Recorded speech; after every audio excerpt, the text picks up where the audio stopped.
Vamos lá, meus amigos, voltemos, vamos falar a respeito da memória de longo prazo, tudo bem? É a memória remota, pode durar anos, esta é a que nos interessa, tá certo? Esta é a que nos interessa. Guarda dados profundamente relacionados a uma motivação efetiva da pessoa com o tema. Então, se você tem, uma motivação afetiva, com aquele tema que você quer memorizar, você memoriza, você é capaz de guardar aquilo por longo prazo. É aquela historinha que eu falei do William Douglas, que ele disse: eu tenho que amar o direito comercial, eu passo a amar, eu passo a ter um relacionamento afetivo, eu tenho uma motivação para guardar aquilo por longo tempo, tá certo? Então vamos lá. Você pode escolher a memória a ser utilizada para uma informação qualquer. Quer dizer que eu posso escolher, professor? Pode. Você pode escolher, ou você pode deixar que o próprio cérebro se encarregue disso. Se você deixar o próprio cérebro se encarregar disso, de selecionar a memória que tem que ser ativada para aquela informação, você pode correr o risco de o seu cérebro achar que aquilo que você estudou de contabilidade naquela noite não é algo que vai ser útil para você, e ele simplesmente, por providência própria, jogar fora aquela informação e não fixar aquilo na memória de longo prazo. Então, se você deixa por conta do cérebro, a escolha da memória é de forma aleatória e emocional. Aleatória e emocional. Se o cérebro entender que você não gosta ou não dá importância, ele registra a informação como informação descartável e não a guardará. Aí você passou a noite estudando aquilo, tá certo? Estava estudando de uma forma desmotivada, estava estudando de uma forma desinteressada, estava cansado, não fez um relaxamento, não fez nada. Do jeito que você chegou, começou imediatamente a estudar, pensando nos problemas que tinha enfrentado naquele dia, que ia ter que enfrentar no dia seguinte. O barulho da televisão estava tocando, aquilo e aquilo outro. Você teve uma noite de estudo e o seu aproveitamento é quase nenhum. Por quê? Porque o seu cérebro se encarregou de pensar da seguinte forma: ora, se ele estudou assim, sem concentrar, sem se dedicar, sem ter acuidade quando estava captando a informação, tá certo? Ele simplesmente não estava, essa matéria não é importante para ele, eu vou jogar fora, não vou guardar na memória de longo prazo não, é descartável. Por exemplo, ali, aquilo que eu falei, os elementos da tabela periódica dos elementos químicos. Pode ser que hoje, tá certo? Os elementos químicos da tabela periódica, hoje, essa informação esteja perdida para você, porque você faz anos que não utiliza, e é muito provável que nunca mais na sua vida venha a precisar deles, diferentemente de alguém, repito, que trabalha com a química diariamente e utiliza isso no seu dia a dia. Essa pessoa não esquece, porque aquela informação não era descartável. Se você deixa por conta do cérebro, se o seu cérebro interpretar que você acha o assunto importante, então ele o enviará para a memória de longo prazo. O telefone daquela menina, aquela beldade, uma vez só, olha que coisa interessante, veja que coisa interessante. Suponhamos que por um mistério qualquer insondável do universo, aquela beldade, aquela menina linda, linda que você conheceu, olhou para você e se interessou por você. Algo completamente enigmático e inexplicável. E aí ela, com aquela voz doce, ela disse: olha, liga para mim. Meu telefone é 348-2597. Disse só uma vez, bem baixinho. Você não tinha caneta na mão, estava sem celular para registrar, estava sem nada, não tinha nada para anotar, nada. Pergunte aí se você vai esquecer o telefone daquela menina, mas não esquece de jeito nenhum, de jeito nenhum. Me diga por quê. Porque para você aquilo é importantíssimo. Então você diz, quando ela está dizendo aqueles algarismos no telefone dela, você está ali completamente atento a cuidar de 100%. Você não pode perder nenhum algarismo daqueles. E você grava, você memoriza. Tá certo? Por quê? Porque você tem um profundo interesse naquele assunto. Se você perder aquele telefone, é possível que nunca mais você, né, entre em contato com aquela pessoa. É um exemplo assim, né, brincalhão, mas serve muito bem para ilustrar, tá certo? Serve para ilustrar o que eu estou falando. Em vez de deixar a escolha para o seu cérebro, decida de forma consciente o que você pretende lembrar no futuro. Sempre que você estiver estudando, programe a sua memória dizendo para si próprio e para o seu cérebro que aquele assunto é importante e que você pretende aprendê-lo para o resto da vida. É aquilo que eu já venho falando há alguns slides. Você tem que dizer, né, informar ao seu cérebro.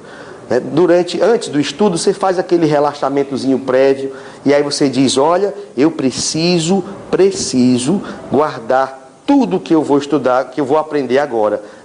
Vou memorizar tudo o que eu vou aprender agora. Minha memória vai guardar tudo porque isto é importante para mim. É importante para mim. E assim você está revelando isto para o seu cérebro. Agora una a ação às suas palavras. Quando começar a estudar, dedique a maior acuidade possível. Concentre-se, tá certo? Concentre-se. Faça aquilo que eu falei, faça o exercíciozinho de relaxamento. Pode deixar a música clássica tocando ali bem baixinho, como pano de fundo.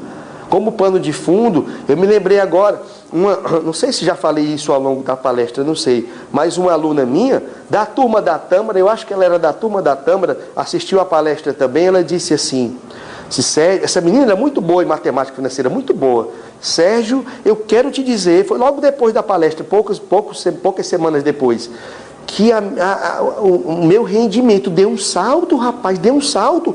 Eu conseguia fazer, as palavras dela, eu conseguia fazer 20 e poucas questões de matemática financeira ao longo de uma tarde.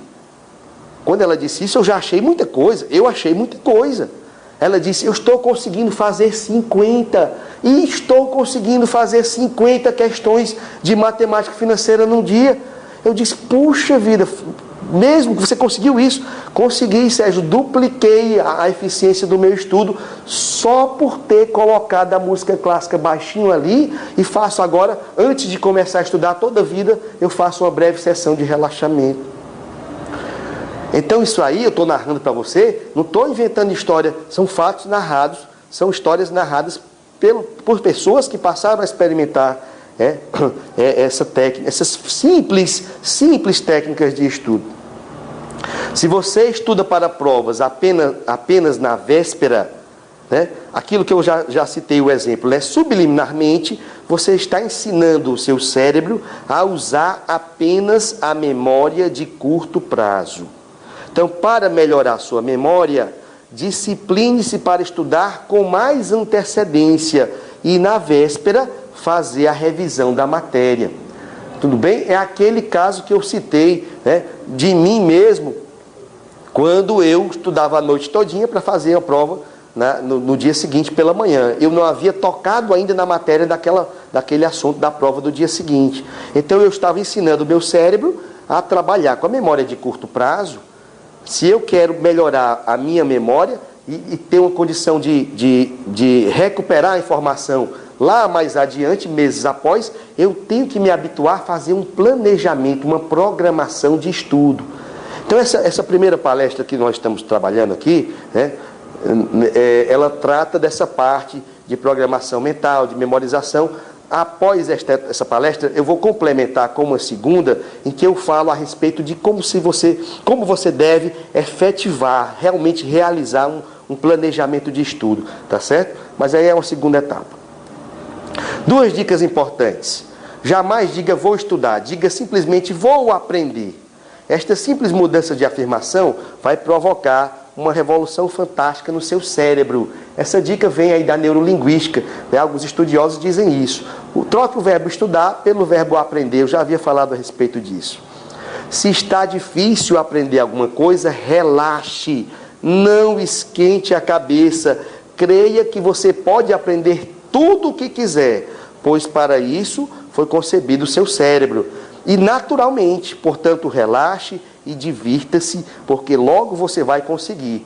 Meus amigos, eu saí da engenharia mecânica e nunca tinha aberto nem a Constituição Federal na minha vida. Eu hoje me envergonho de dizer isso. Eu nunca tinha aberto a Constituição Federal.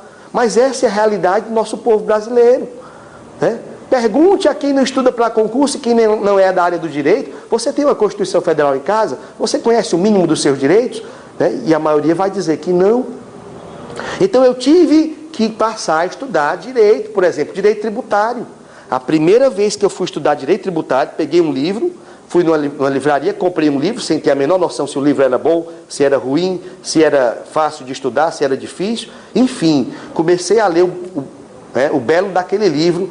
Parecia grego, parecia russo, alemão, qualquer idioma assim que eu nunca ouvi falar, tá certo? Mas eu li a primeira vez aquele livro. Foi terrível, a experiência péssima, né? Mas eu disse assim, não, tudo bem, é a primeira vez que eu estou lendo, é só a primeira vez que eu estou lendo. Da segunda vez que eu li o direito tributário, né, eu digo a vocês o que aconteceu. Aconteceram duas coisas.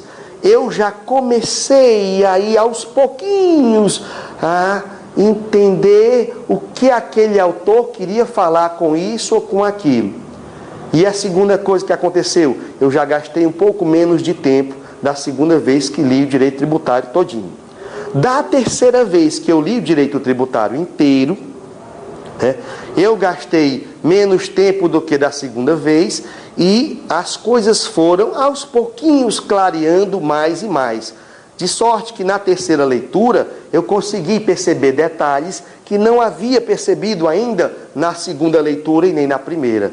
Da quarta vez que eu estudei o direito tributário, eu consegui enxergar mais detalhes que haviam passado despercebidos por mim na leitura anterior. Eu já consegui entender com mais facilidade, bem mais facilidade, e consegui gastar menos tempo do que da leitura anterior. Meus amigos, a última vez que eu estudei direito tributário para concurso foi a 9ª ou a 10ª vez, não tenho bem certeza. Suponhamos que fosse a 9ª, eu acredito que foi a 9ª vez que eu estudei direito tributário. Eu gastei 3 dias. Gastei 3 dias para estudar todo o direito tributário, todo. Eu digo a você, não passou nada batido, nada. Eu entendia cada linha e cada palavra que estava escrita. E não deixei passar nenhum detalhe despercebidamente. Chegou na prova, eu fiz uma prova maravilhosa, tá certo? Não cheguei a fechar a prova de direito tributário, porque a prova foi muito capciosa, mas fiz uma excelente nota. Consegui fechar só o constitucional, né? E quase fechei o administrativo. Eu que vinha da engenharia mecânica, que nunca tinha visto direito na vida. Então, se eu tivesse desistido naquela primeira leitura minha, eu tinha tudo para desistir ali. Isso aqui não é para mim, isso é coisa para doido, é muito complicado, é muito confuso.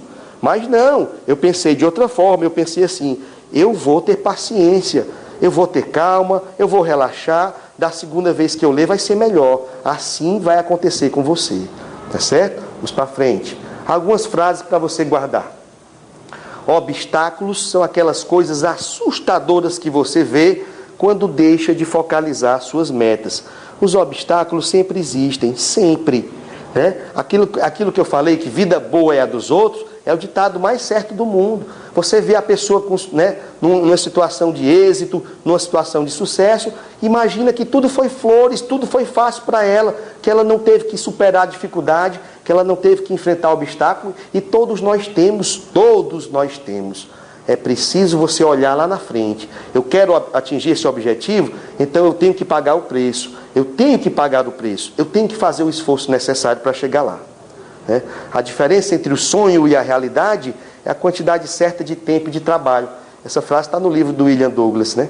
Atribuída a ele. Então você precisa sonhar, né? E para você conquistar esse sonho, você tem que dedicar esforço, tá certo? Então olha aí, sonhos são gratuitos, transformá-los em realidade tem um preço. Ninguém pense aqui que é fácil passar no concurso, ninguém pense que é impossível, tá certo? Você tem que conquistar, você tem que correr atrás para conquistar.